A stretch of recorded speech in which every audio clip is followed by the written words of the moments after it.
Hello! Lee Smith of Lee Smith's Workshop, link in the description to his channel, is a super clever man who decided to create a brand new 3D printed mechanical keyboard for my beloved rubber key pal, the Sinclair ZX Spectrum. He asked me if I would like to build one and I said, yes please. So he sent one over. During a recent second channel live stream, go check it out and subscribe for all the behind the scenes stuff and cat pictures, Lee revealed that the case was a gift. Now, I like free stuff as much as the next guy, possibly more, if I'm being honest. But knowing these cases cost Lee a decent chunk of change to develop and put together, I wasn't very comfortable taking that much of a gift for myself. So to do it justice, we decided it would be a good idea to auction it for charity. Before we get into all of that, I want to build this case. My one has some assembly required, but if you buy one of these off Lee's web store, they'll come mostly assembled. It took me a few minutes to work out which way round things go. The ribbon cables have termination positions at the top and bottom of the PCB. In the end, I chose to solder the ribbon cable to the top position, as that would leave the cable able to bend much like the original membrane does in a Speccy. As this is a plastic coated ribbon cable, I've lowered my normal soldering iron temperature a touch and am being careful not to heat the joint for too long. On the other end of the cable, Lee came up with an ingenious solution to plugging these cables into the keyboard connectors on a regular ZX Spectrum. These delicate, thin PCBs solder to the ends of the ribbon cable and are the perfect thickness to push into the connectors without any damage. As I said, they are delicate, but with care they can be removed and reinserted. This frame here is to reduce the space beneath the keys and to give all of the mechanical switches something to register against. It gives the whole keyboard excellent rigidity. Once these blue switches are soldered in place, all of this will be one piece.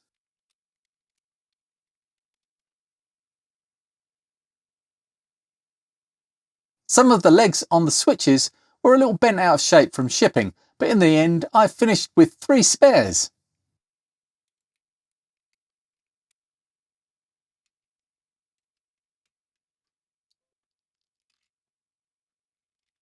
Before soldering all of these switches in place, I just ran a finger over each one to make sure all of the legs were present. Then a splash of flux on each pad. Using this will reduce the need for excess heat and protect the plastic inside the switches.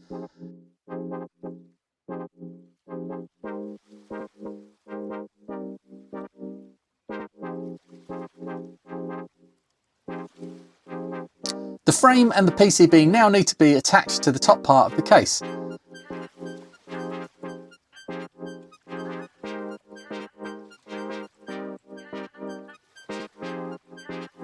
The holes have some material from the printing still blocking them.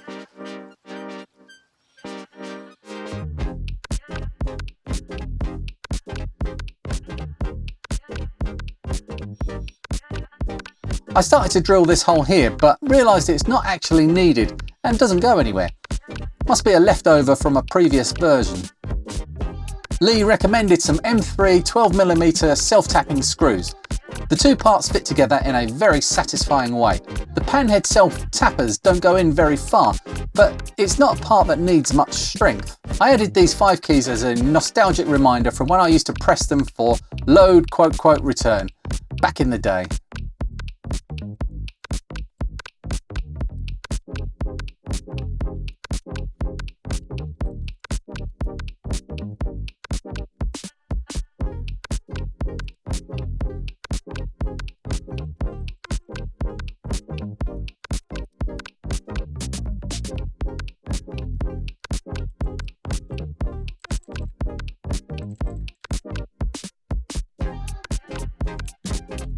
And that's all of them in place. The feel of this is immediately impressive. I do like a clicky mechanical keyboard, and if this had a spacebar under my thumbs, I'd be tempted to use this on my PC. Bonus internet points if anyone can tell me what I just typed. The last bits are the base, the back section with its port cover, and these Spectrum logo trim pieces. I'll need to drop a touch of glue under these to make sure they don't fall out. And there it is. And what a beauty it is too. The sparkle of the top surface is fabulous to look at and feels really great under your hands. I can't wait to put something inside this and try out some of my favourite games. Speaking of its insides, the next part of the plan for this machine is to acquire a Harlequin 128 kit, build it up and put it inside here. I'll need to get Lee Smith to print a different port cover to accommodate that. In fact, what I'll probably end up doing is building the Harlequin and sending this whole thing over to Lee to make a proper job of the last bit of fitting. So that's the first job mostly ticked off. After the Harlequin build, you can look forward to me building a brand new Spectrum from all new parts to go into this lovely case. And once I have all three machines, for those that don't know, the third machine will be a totally original ZX Spectrum with some extra goodies to be announced at a later date. Once all three are finished, the Mechtrum and the new build machine will be going into a flight case each. The original machine I'd like to put inside an original retail box, something I don't currently possess. If someone out there has a spare one they'd like to donate to the cause and help raise some money for the Befriending Scheme, please get in touch. And if you'd like to donate, you can find a link to the Just Giving page at the top of the video description. At the time of recording this, we've already raised £469, and I've not really done anything yet. If you can afford to donate, please consider doing so. Even a small amount will grow the pot and do some real good for people that deserve it. I do, however, understand that times are hard.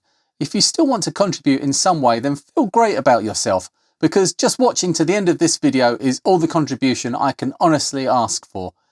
Getting the word out to others gives us the best chance of reaching more people, and the more people that see this, the more we can raise. So share the crap out of this if you can on all your social media platforms, or even with random people in the supermarket or the street. Just don't get beaten up or arrested. I'll see you in the next video. Bye!